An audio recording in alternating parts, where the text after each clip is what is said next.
Alright, guys, I'm the world around you, and this is Pause for Thought on Threshold FM. And this week, seeing as though it's Christmas, I thought I'd treat myself. So, I've been sat on my left hand for about half an hour now before I started writing this one, and I thought it might be nice to explore something familiar but different.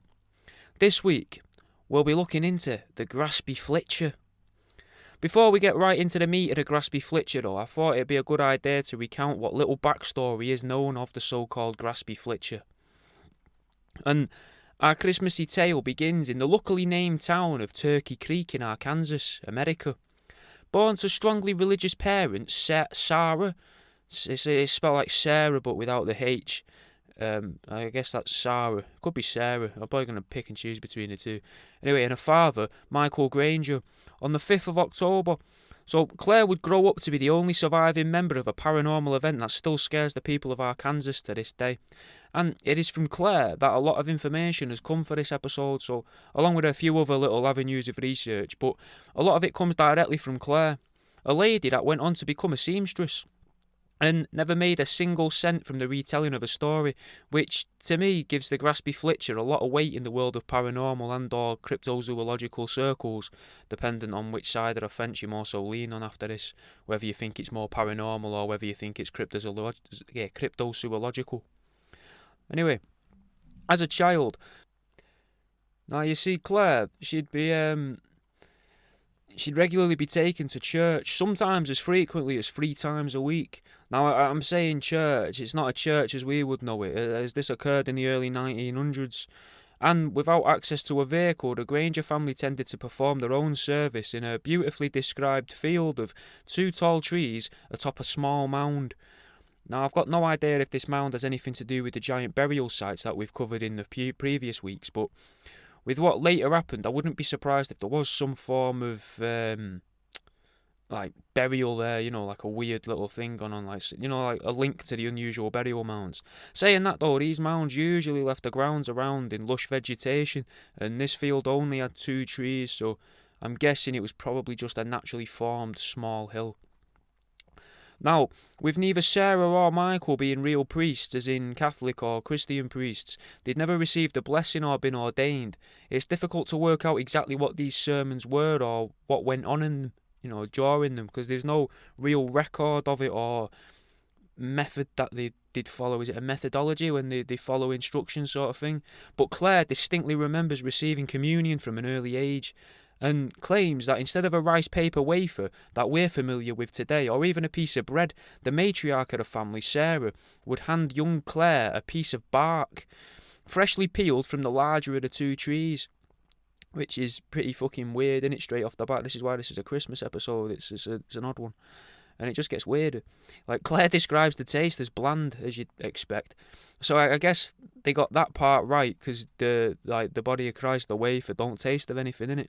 But again, having neither of the parents being ordained at this point, they are just eating a piece of tree, like it's not really been blessed about.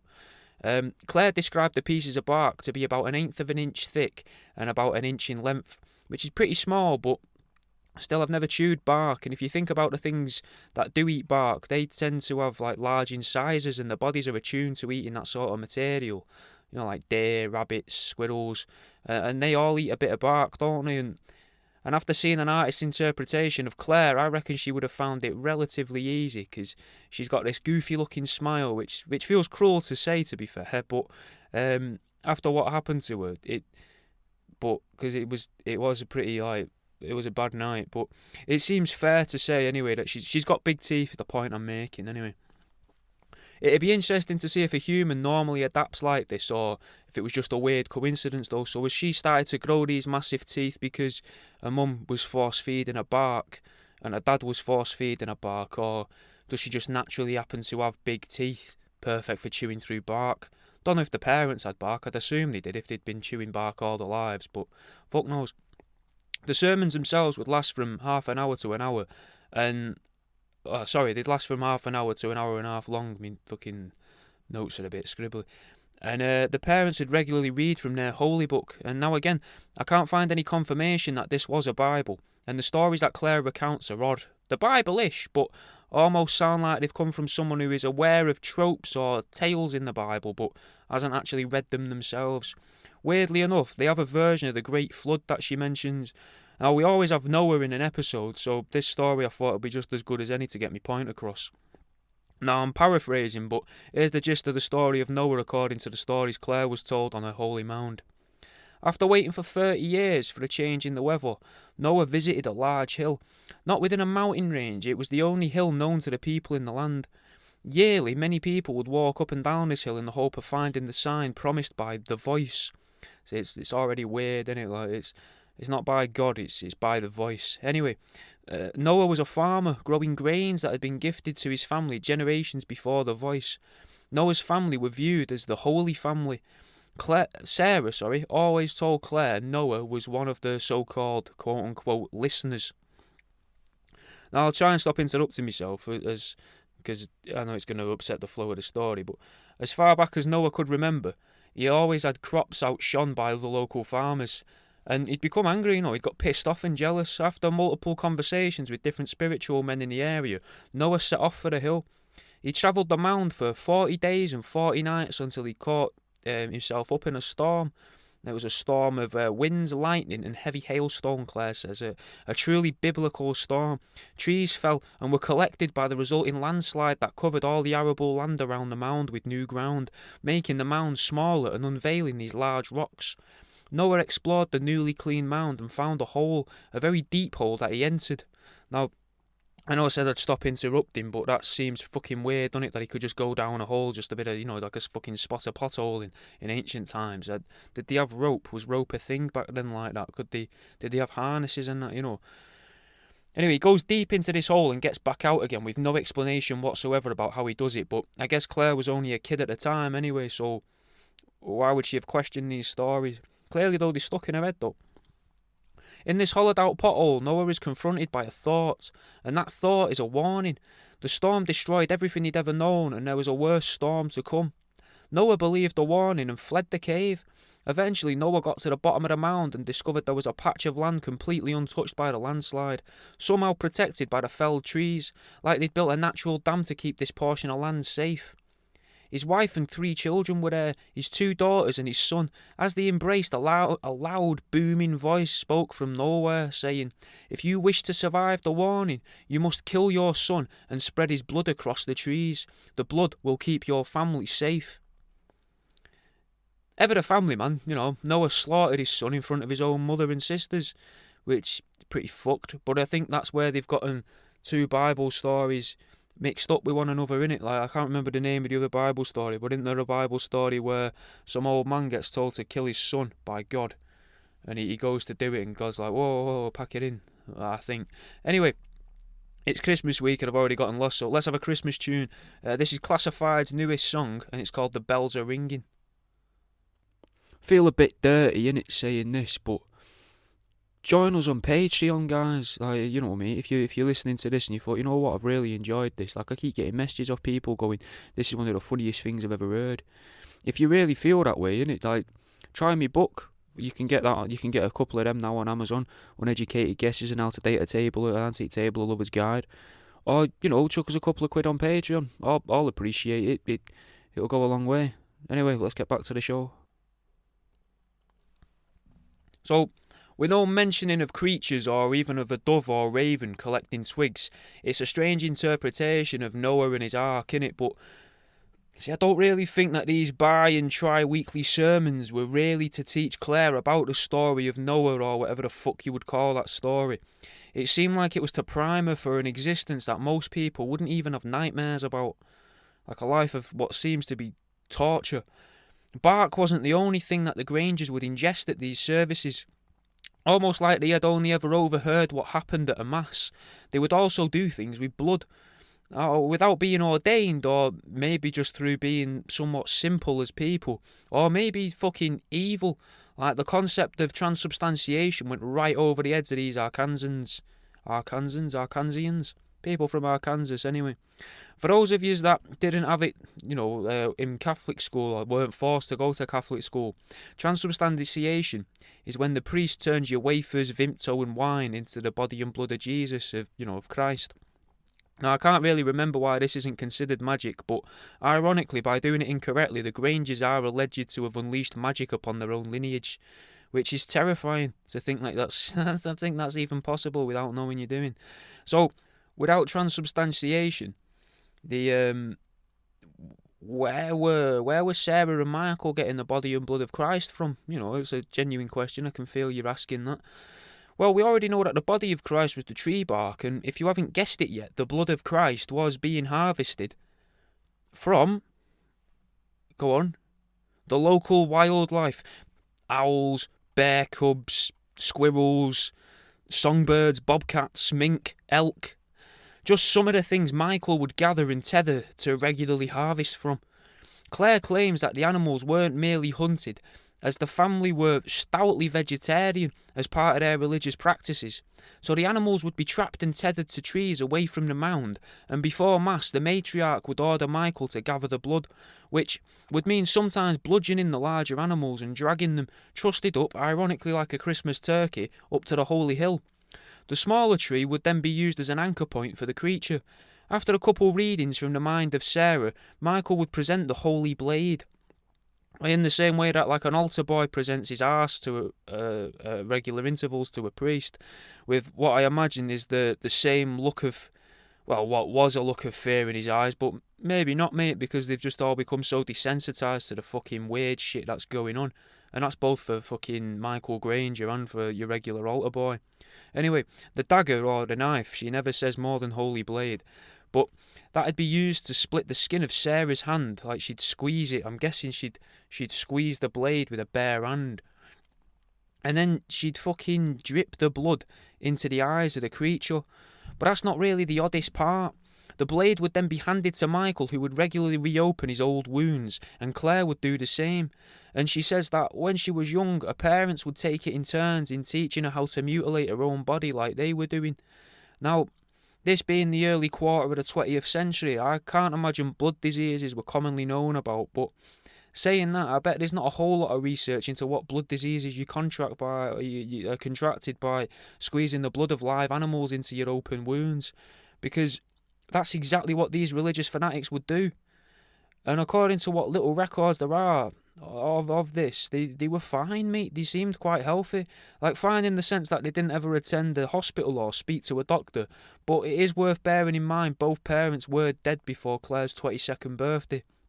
Like, there's no conclusive evidence that it was the ritualistic backyard blood transfusions, as unfortunately the bodies were never completely found, like they were never truly discovered. At least not all of them anyway. Parts of them were, but the larger parts and obviously a few smaller parts were missing. And this is where Claire claims to have lost the lower length of her arm. She claims it's not always been missing from the elbow, which again I've not seen an actual picture of her arm, but it makes out that she'd lost her arm from her elbow, but originally she'd only lost it from like halfway between her wrist and elbow. And like from around 4 inches past her elbow, it got described by what I presume is the guy that interviewed her, like meat-wise anyway, and some of the bone was left exposed, continuing a little further towards where her wrist would have been. And this is what this damage was caused, basically. I see it's hard to follow. This damage was caused by the Graspy Flitcher, and this... Oh, it's just fucking weird, mate. Anyway, let's have another song. This is Tabernacle by Royster59.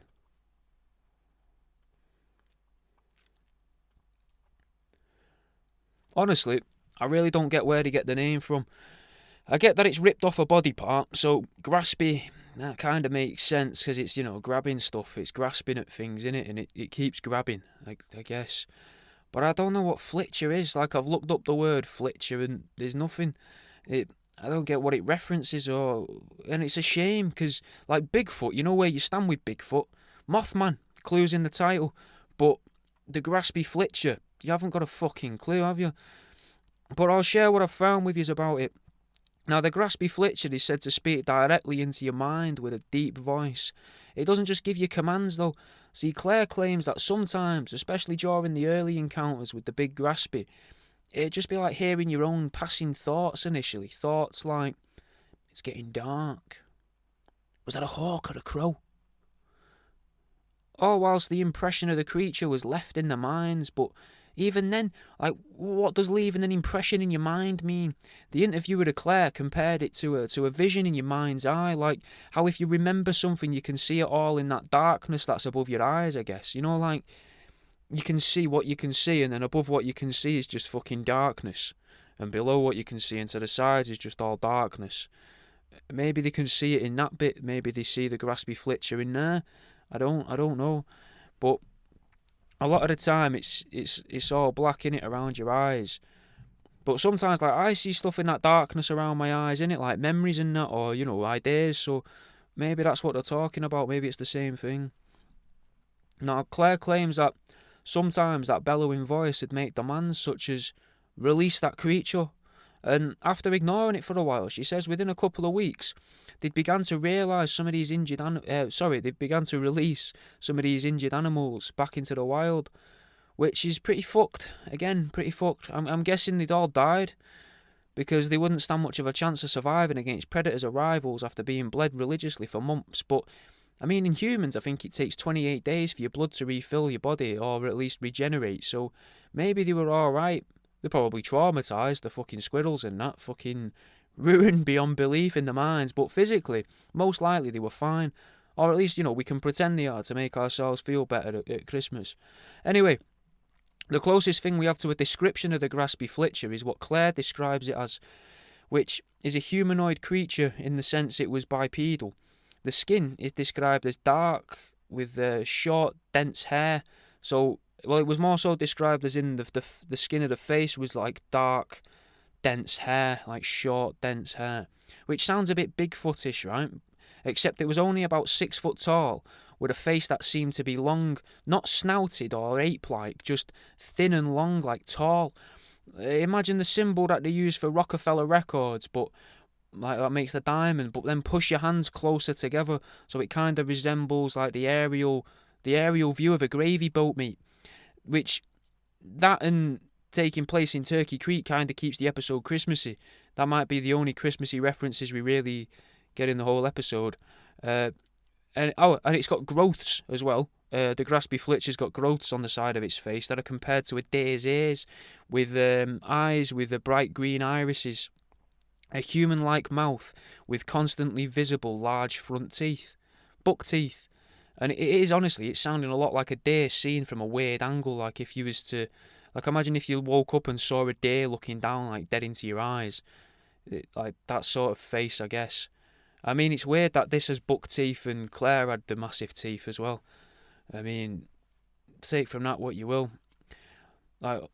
But then when you remember it's fucking 6 foot tall, you wouldn't think if a deer was leering over you, you wouldn't think, oh, fucking hell, that's a 6 foot tall man with the head of a deer, would you?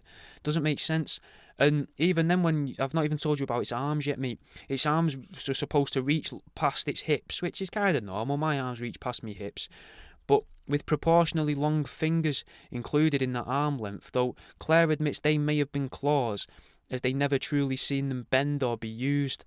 So it might just have these fucking stumpy arms with claws at the end, mate, which is fucked. I've not ever heard of something like this, realistically. I mean, there are stories in folklore of creatures that resemble deer humans, like, I think one was called the Wendigo, and it's got a buck's skull as a head, or an elk's skull as a head. But the thought of one that isn't dead or made up of bones seems to be singular to Claire and her account of what happened. Unfortunately, though, as well, Claire is the only account we have of the Graspy Flitcher, and the only witness that we have to this creature at all. So, not because they've been, not because the other witnesses have been poisoned by the big they, or been shot. They've not shot themselves in the head a few times. They've not even starved to death at the bottom of a lake attached to some concrete. It's purely because everyone else apparently has been torn apart by the Graspy Flitcher. The victims of the creature was Sarah, Claire's mother, her father Michael, and Claire's fiancé William. Some people believe that Claire was responsible for the murders, but it was never really an investigation as such.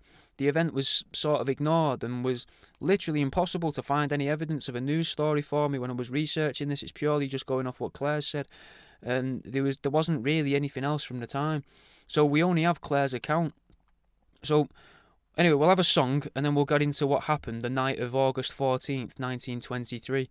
It's another Christmas song because it's fucking Christmas week. This is an older one this time, and you probably all know it.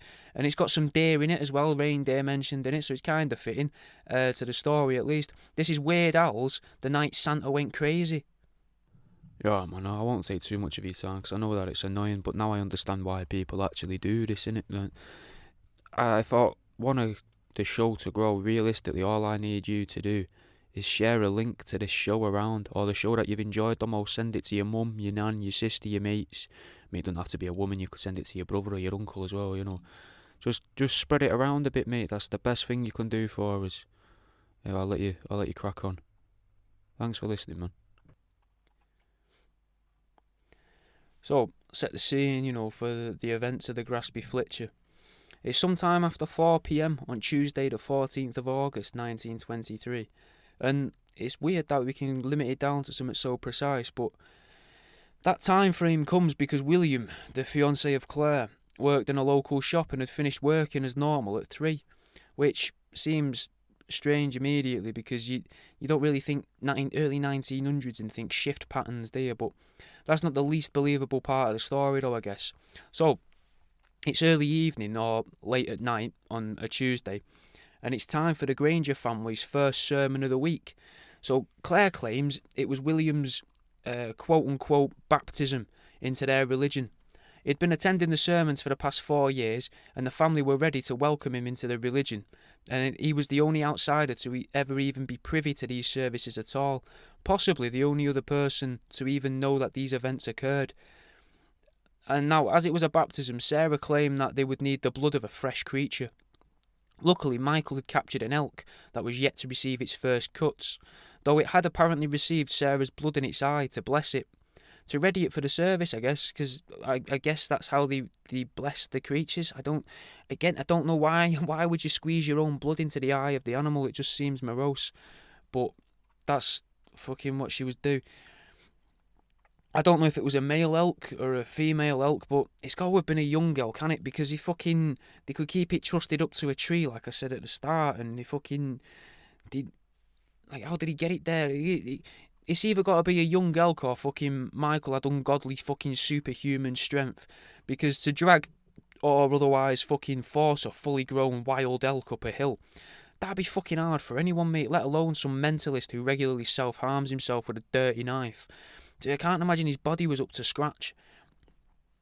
And that's not even supposed to be a pun, Anyway, the other animal that was used in this service for the baptism was the so-called divine bobcat.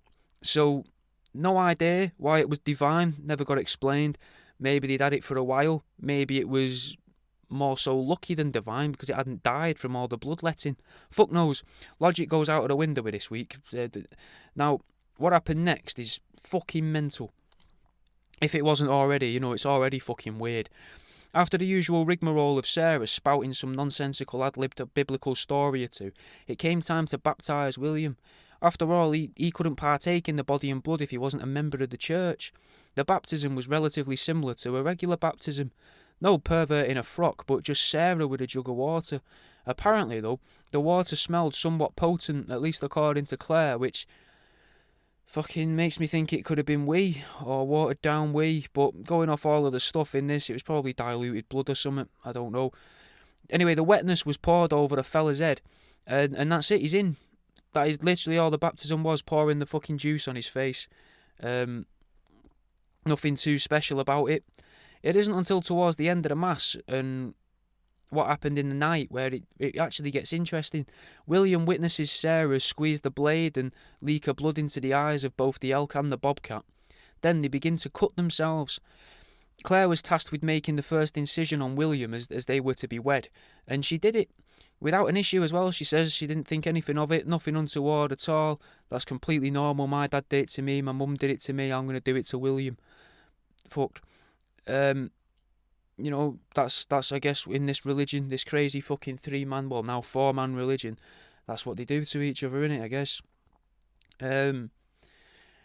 Now, the rest of the sermon goes on without a hitch, no problems, but towards the end, Claire claims there was a conversation between Sarah and nothing, like a change in the usual monologue, as if Sarah was answering someone or something. Now, this seemed to fester in Claire's mind up until the point where she claims she was also answering the voice, which is where that comes back again. The voice returns, which is fucked, man. That was in the story of Noah. Well, their fucking bizarre retelling of Noah, which is interested in itself, because if this had took off, that could have been the story of Noah that everyone knows. Do you know what I mean? Because the story of Noah just got changed from the story of Gilgamesh. The Epic of Gilgamesh supposedly became the tale of Noah, and it just fucking changed. He's done it every few hundred years, so who knows? Fucking Noah could have been potholing instead of building an ark. I mean, it's unlikely, and I don't know what happens with all the animals and that. Like, I still don't get the animals. There's a link to animals within the story, but fuck knows. Anyway, Claire starts noticing the voice anyway, and at this point she noticed that Billy Boy had broken out into a sweat and had started to shiver. Now, I'm going to imagine that fucking young William was shivering and fucking sweating from having the blood of two different animals poured into his open wounds. I'm guessing these had developed a tolerance, fucking Claire, Sarah and Michael Granger must have developed some form of tolerance to it all, because they'd been doing it for years. Like, so, and I would presume if you're going to survive it, your body defends itself, and maybe they had a really fucking strong blood that could fight off any infection. Maybe people were just built differently 100 years ago. Fuck knows. Anyway, Claire was trying to comfort William, and she says that she claims that the voice started to become stronger, and that's when the creature appeared from the branches of the larger tree, landing on the floor around near them, to which Claire claims they all turned towards the creature and stared at it as it spoke to them. Claire is said to have become emotional at this point in recounting the story, at least according to the interviewer, and as if she was fucking reliving all this trauma. But I think even that's weird. Like, why wouldn't she have broken down when she's talking about fucking slicing open her own fiancé so that her parents could drip the blood of a fucking so-called divine bobcat into her and a fucking elk? Like, it's mad. Like, why is that the part where she cries? Why does she cry when she remembers this creature falling from the tree? I mean, it makes the creature seem scarier. I don't understand how it's not already broke her to talk about it again. She's got to be fucking hard as nails, mate. Because I was creeped out long before I got to this part in the story. But, I mean, that's just me. I mean, let me know what you think of all this, in the Discord and that. But the whole leaking blood into the eye of the animals got me. That's where I was like, this is the fucking Christmas episode. It's just that detail of it that makes me think that whatever it was they thought they were doing, they must have genuinely believed in it. Because that bit there just seems so unnecessary. And in case you were wondering, there is no actual details as to why they were doing this, why they were doing the bloodletting, other than it was just to practice their religion. Anyway, so there's this 6 foot tall deer man, again, which confuses me as to why it's not just called the deer man, or even just fucking demon, like demon with an extra E. But I guess it was a traumatising event for them, and I quite enjoy marketing and that in it, so I mean, it would make more sense if they were going to try and sell cuddly toys, I guess, to call it Dayman or something. But, as it was, I don't get why the locals decided to name the creature that, the fucking Graspy Flitcher. And it wasn't even the family that named it, so it's just so bizarre. It's as if the story was around and then the story got removed. It's still, that's not the thing to focus on anyway. What we should focus on is that there was this lanky monster with a furry deer-like face and potential claws and maybe, definitely less intimidating, fucking massive buck teeth. Now, Sarah, brandishing the holy blade, leapt at the creature, only to be cast to the ground by a swing of its arm, tearing the woman's face as she screamed, and that's a sound that Claire would regularly recollect against her will, which again sounds like trauma. But I'm not a doctor, but fucking, I can't imagine how you could just sit down with this woman and talk to her about all this and watch her break down. Then again, she stayed so calm apparently up until this point. But maybe the interviewer said that so he or she, imagine it's a he 'cause it's the early 1900s, didn't just come across as a dickhead. like for fucking re-traumatising and making her live through it all. Anyway, Michael supposedly sat completely dumbstruck, staring at Claire as Claire was tending to William, and he dived at her and tried to pin her down, to which Sarah stood up and tussled with her husband. It was at this point that the Graspy Flitcher made its move, and that move was a quick dash to the incapacitated William, and he torn a hole straight through his cheek, slicing his face open, at least according to Claire. With that then, the fucking Graspy Flitcher disappeared down the holy hill into the darkness. Now, if that happened to you, no one would believe you. They'd think, you're fucking mental. Holy shit, what have you done to your fiancé? And what are you on about? Why have you got an elk? Do you know what I mean? Like, it's fucked. Now, it's hard enough to carry a person, but to also control said elk. So, to control a wild elk, which is tethered, so it's got some form of fucking reins, a fully grown bloke, a woman, and try to compete with whatever the fuck just occurred, like in your head, that all seems a little hard to work out. Like, what the fuck do you do in that moment? But I guess adrenaline got them through it. So maybe Michael and Claire were running on fumes at this point, but maybe Claire doesn't remember it all properly because the adrenaline was just fucking coursing through her. It's this disbelief that made me consider a couple of things, though. For example, the diet of the creatures in the area. Now, remembering last week where we touched on the stoned ape theory from Terence McKenna last week, we briefly went into that a little bit. Now, and obviously the power of magic mushrooms. And I was wondering if it was possible that the elk could have ingested some magic mushrooms and that psilocybin had been coursing through the blood of the elk, and in turn been put directly into all of their bloodstreams. Now, it doesn't explain a mass hallucination that they all shared, but in reality, there is only Claire's account to bear in mind. But they'd survived everything blood-wise so far. But the bobcat was also held in a high regard for some reason, and families on the whole usually enjoy testing the boyfriends and girlfriends of their children, especially when they're new. So I looked into if bobcats could have a particularly dangerous blood, and there's obviously a fucking dead end. No one's ever tested to see if you inject bobcat blood into a person, does it fucking burn them? Except, though, which might be a push, but fuck it, they can contract feline AIDS.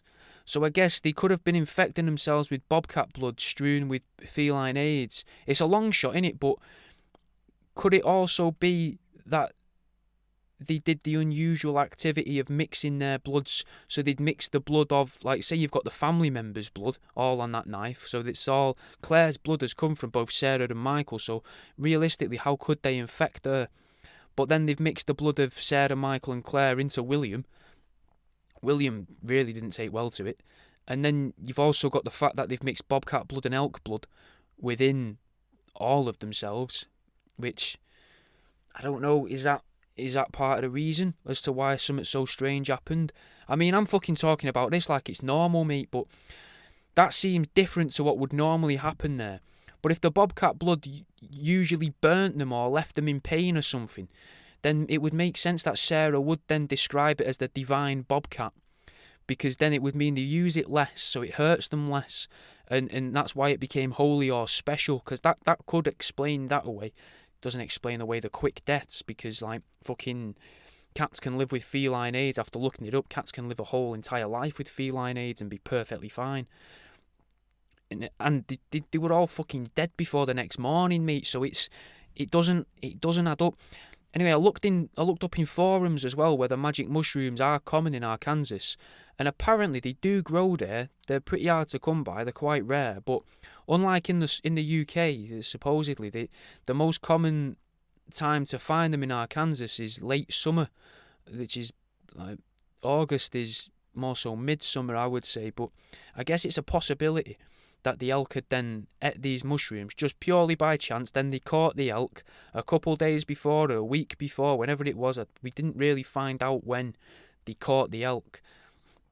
And then they fucking let its blood relatively soon after it ate the mushrooms. I don't, it's hard, innit? It's hard to fucking work out. It's all a possibility. It's just possibilities at this point. After all, like, how likely is it in the first place that there'd be a family of nutters doing this at all? Could it be nature's weird way? If they say, like, fucking nature controls everything, and so could this been of nature's or Mother Nature's or whatever you want to call that fucking an entity of some sort? Could it have been their weird way of making all of this stop? I know that implies there's a greater force at play, but it's all just so fucking mental. Anyway, let's have a break from this, and we'll come back to the second leg of the story in a minute. Tell everyone you used to be a bouncer, but after having children you couldn't keep up with the job because of the hours. Then show them some prepared photographs of young children from your wallet or purse. If it all goes well and you spend the night with them, you can tell them not to worry about waking the children, because they're not even yours anyway. When leaving the smoking area, collect the dimps from the surrounding area off of the floors and tabletops, stash them in one of your clear polythene sandwich bags out your pocket, and carry on with your evening. This will be a great way to subtly impress women in their early 20s with brightly coloured hair, or young 20-year-old men with shiny wire-framed glasses, as they'll all think you care about the environment. Always have a lighter on you. It's a great way to make friends and seem helpful and friendly. But we're not trying to make friends this week. We're trying to impress people. So after lighting someone's cigarette or having received your lighter back from a pair of hotties, give yourself a smiley on the back of your arm. Make sure you never do it in the same spot as you might get an infection. They'll think you're hard as fuck and feel safe around you. If it comes to having a tactical, make sure you do it from a distance. Throwing up directly into a toilet bowl is fucking child's play, but from 4 feet away or into an ashtray in the centre of a table, that takes precision. Bring your children with you. If they're particularly small or young, conceal them in a large handbag or under a baggy sweater. Some drinkers may be jealous of your bond with your child and how much you share with one another, but others, the ones you're trying to impress, they'll be overwhelmed by your connection to your child and how little you don't want to be without them. And that's the end of this week's Here's How. So in the next leg of the Graspy Flitcher's epic, it's a short leg really, a lot like with other mysteries and cryptozoological occurrences, as it starts to get complicated or interesting every time. The facts become a bit fast and loose. All we know for sure is that Claire was found in her home surrounded by pieces of her father, mother and fiancé. She claims that not long after their return, they all began to be violently sick and bleeding from their ears, eyes, nose, mouths, orifices basically. But realistically, we know at some point they were also bleeding from their forearms, the knees, the general legs, torsos, arse cheeks, pretty much everywhere, as their entire corpses were never found. So, whilst they were being a bit poorly, they were visited again by the alleged Graspy Flitcher, who tore each of them limb from limb before escaping with their body parts, even about a quarter of Claire's arm, which was later amputated up to the elbow. She was jointed like a chicken, really, which, again, a little bit of Christmas reference for you. And I guess that healthcare wasn't great then, and she was fucking lucky to survive what had happened. To be fair, if you got attacked now by some fucking demonic creature that looked like a deer with fucking claws past its knees, and it rips your family to shreds and all you lose is a bit of your arm, you've done fucking well anyway. Fuck healthcare. You've done well to survive that. So it's even to go on to become a seamstress, a one-armed seamstress, is fucking mental. They must have had machines or something. Like, I don't... Maybe she just worked in the factory. Maybe it's a fucking... I don't know how she could have been a seamstress, to be honest. I mean, that seems a little bit unlikely. But there must have been a machine or something she could use. I mean, she could have used her elbow, I guess, to push the fabric with her hand through a machine, I guess. Fuck knows. Some people believe Claire killed them all. I don't know if that's what you're thinking. I don't know what I'm thinking. Or maybe, I think it seems a bit more likely, to be honest, that maybe one of them went mental and tried to kill them all, and Claire in turn managed to defend herself after what seems to have been a fucking lifetime of torture. I think I feel most sorry though for William. He just wanted to get his end away with a religious girl and ended up embroiled in a fucking bloody massacre. Authorities supposedly discovered the animals, mostly dead, as Michael kept their location a secret from the family as part of his role. weirdly enough, there was stories that the tree that provided the bark of Christ also died, like withered away. Now, that seems like one of those weird, mysterious things that always gets added on to the end of a story like this. But like I studied horticulture in it, so if you do remove, like, you'd have to remove a solid ring of like 2 or 3 inches of bark from around a tree, but that is enough to kill a tree. So you got to bear, maybe they could only reach so high up the tree and they just kept taking it, or maybe they were taking it from round the tree to try and spare the tree. I don't know. Because removing the bark damages the phloem and xylem, which is what moves the water around the plant, but the bark also protects the tree against infection and the weather. So if you've removed all of that, I mean, they were only thin slices that removed, so it seems unlikely. But if these fanatics had been doing this to the same tree for fucking, how old was Claire? 22? So for 22 years at least doing this. And they'd also at the same time then stopped doing the bloodletting near its roots. Maybe the lack of nutrients, like the extra nutrients from the blood, was keeping the tree alive even though it had less uptake. I'm not sure, mate. It's probably just one of them weird things that happened. It probably just a fluke. Maybe the tree just fucking died. It's something to, like, that lack of nutrients coming in is something to factor into its death. But I mean, I can't be too sure in it. And I wish I had more to tell you about the Graspy Flitcher. I really do, but there isn't much else out there on it. It's never been seen before or since. There's not really much talk of a deer man knocking about. I mean, you've got the Loveland frogmen of Ohio, which are these weird little frog humanoids. You've got the fucking Tuscumbian space penguins. They were in Tuscumbia, which is, I think that might be near Ohio, I think, or Utah or something. I can't quite remember where that was, but they're almost humanoid creatures. They look like little people in like, not little people as in like the medical thing, just like literally like 2 foot tall, like penguins in space gear basically. But like, America's full of weird humanoid creatures. Like, you got fucking Bigfoot, mate. I could have done I could do a few weeks of shows on Bigfoot. I mean, you've got Bigfoot all around the world though as well. You don't really have Tuscumbian space penguins all around the world, and you don't have fucking the Loveland, Ohio frogman all around the world. Albeit that kind of sounds like a grey wearing jeans, which is fucked. But who knows, mate? Who knows? Anyway, that's it from me. I'm the world around you. This was Pause for Thought on Threshold FM. Fucking Merry Christmas, guys. Stay on today for, you got HDR at 4. Jimmy will be about at 7 with Jim will Mix It. And tomorrow, you got fucking Soil, mate. Fucking week 10. I think we're going to be live on YouTube. You can watch our faces. Me under the cupboard. Jimmy in his room. Fucking something to look forward to. Episode 10 of Truth Seeking tomorrow night. I'll see you in a bit.